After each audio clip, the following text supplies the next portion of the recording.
We're going to cross now to Will Bottom from 2GB, who we understand witnessed this shooting. Will, have I got you there? Hi, Georgie, you do. Hi, tell us what you've seen. The shoot. Yeah, so for me, this started, I was on the phone to my mum and I missed a call from a friend of mine who I was going to call back when I got off the phone. She was actually in a pub, which it turns out is just across the road, wouldn't even be 100 metres from where this has all happened. She texted me and said, has there been a shooting? We've just heard gunshots and we're all hiding in the stairwell. So I got off the phone to mum, rang this friend, and there was 30 to 40 people who were hiding inside the staircase. When I was in the eastern suburbs at the time, when I arrived here, there was around a dozen people who were being treated by paramedics, police, lifeguards, and just general members of the public as well. A lot of them on lifeguard boards. So, and a range of injuries. I know that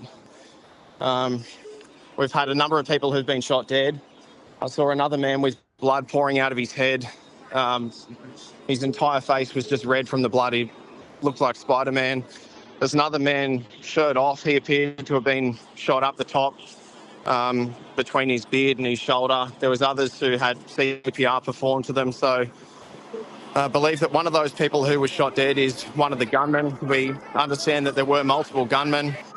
Also that another victim was a police officer. So there's been multiple ambulances. There's still around 11 or 12 here in front of me at the moment. But over the last hour, they've been taking patients away. As I mentioned, there's probably a dozen of them to start with when I first got here, being treated on this grass reserve not too far from the beach, next to a footpath. There was an esky and glasses and alcohol thongs and things. So you presume that when this all took place, that everyone just ran in and did what they could to help. A lot of those people have now been taken to hospitals, including St Vincent's Hospital.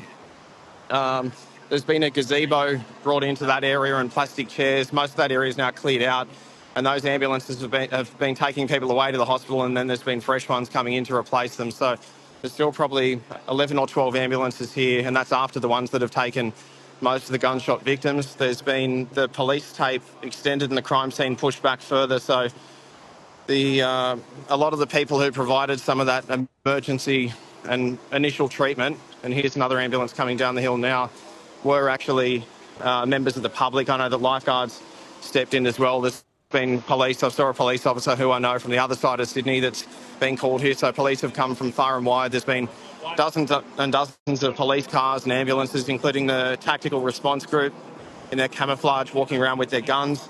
I've seen videos from a number of angles of people being worked on, but the gunmen themselves as well. One of those videos shot from behind and looking at a man holding a gun and looking down towards the water, and you can hear those gunshots. So at the moment, inside the water, there's not one person. You never see Bondi Beach like this, but the water at the moment is completely cleared out. There are 2 police boats with their red and blue lights that are in the water. There's a couple of police helicopters above as well. For the last hour, there's been one of those, but there's a second one that's just joined as well.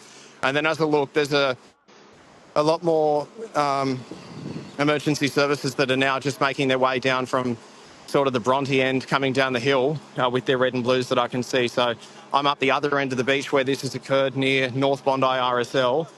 I spoke to a man who was out surfing at the time, and he heard the gunshots, presumed it was fireworks, and then made his way back in and saw all the people who were hurt and being worked on. So we hope that the others who are still with us pull through, and we're thankful for the emergency services who are here. But sadly, we know that some people have been shot dead. Yeah.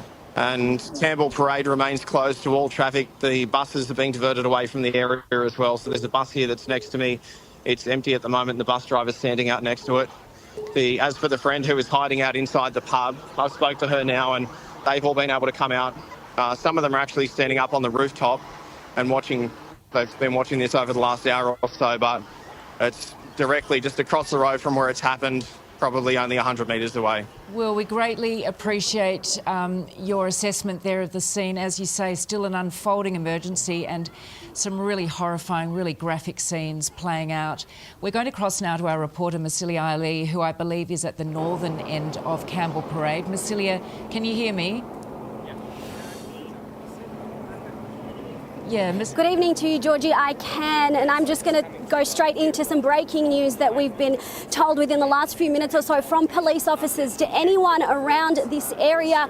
Do not come. From what we've been told, I'm just going to show you the bridge here behind me where we understand this shooting to happen is right now being examined for possible live detonators. That means potentially live bombs hidden on that bridge right now that police, the riot squad, the tactical operations unit are right now combing through trying to find. As you can see as well, you've got a number of ambulances that are coming in and out, taking a number of patients. From what we understand, the number of people potentially that have been affected is more than 20. Can't confirm exactly how many of those are alive and how many are still being treated in hospital or here at the scene, but we understand up to 20 people have been affected by this terrible shooting here this afternoon. As you can also see above me, you might be able to hear it, the police helicopter has been swirling above us for the last half an hour or so since we've been here. I also imagine trying to see if that can detect anything to help the officers right now on the ground who are trying to find those potential detonators, Georgie.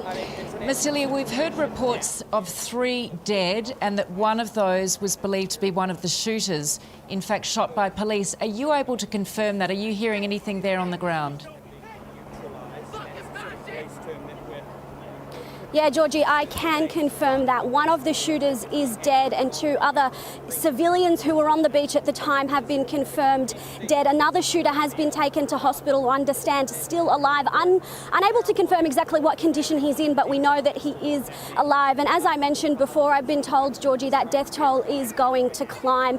Unsure how many, I've been told maybe 10, maybe even 15, and another 12 people injured. Now, we haven't been told or given any confirmation, but we do know that there was some sort of Hanukkah celebration at the beach at the time, but at this stage there's no confirmation on whether that was linked or whether they were targeted or anything like that.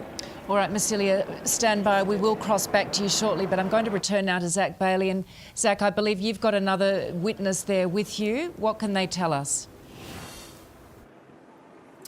Good evening, Georgie. We've repositioned down onto the corner of Hall and Campbell Parade. Ismail saw the terrifying incident unfold. Ismail, can you please tell our viewers at home exactly what you saw here this evening? I was on the beach with my friend, and after we just tried to walk to Bondi Pavilion, and in one moment we just listened a lot of shots, and the person with blood tried to run for stay alive, and after all the people on the beach, all the person try to walk in the opposite of the direction when the person try to kill someone. And after when we go back to my car, I can see the person in the floor with the blood. The person was died, baby, and the mom. I'm shocked about that. Just tragic. How close were you to the gunman and the incident that transpired? Excuse me, can you repeat? How close were you to where the incident transpired? Yeah, I'm just on the beach and I just tried to go back to my car, and in one moment we listen a lot of shots shot by a rifle, and I just asked to my friend what's happened, and after my friend said, I don't know, and we just see the person with the blood and with the impact of the bullets. And he said, attack, attack, attack, run, run, run. And all the people don't ask any question and just walk out the opposite. And after we see the video about the attack, and yeah, that's my view. So you were also one of the people that ran for your life here in Bondi? Yeah, of course, yeah. All the people run for the life, because I think the person tried to kill everyone on the beach, you know? Really everyone on the beach. I can see the mom, the dad, the old person, the kids. It's, to be honest, it's very. Yeah, I'm shocked about that. Are you a local here, or are you a tourist? No. I live here. I'm French. I live here, and yeah, I'm so sad for Australia, because France also have the terrorist attack in the past. In Paris, and I understand, you know, and I'm with Australia for that. We thank you so much for your time joining us so soon after a horrific event. Thank you for recounting your version of what happened here today. Have a good night. Thank you so much. Georgie, I'm now going to be joined by a councillor, a Waverley councillor, Margaret, who's been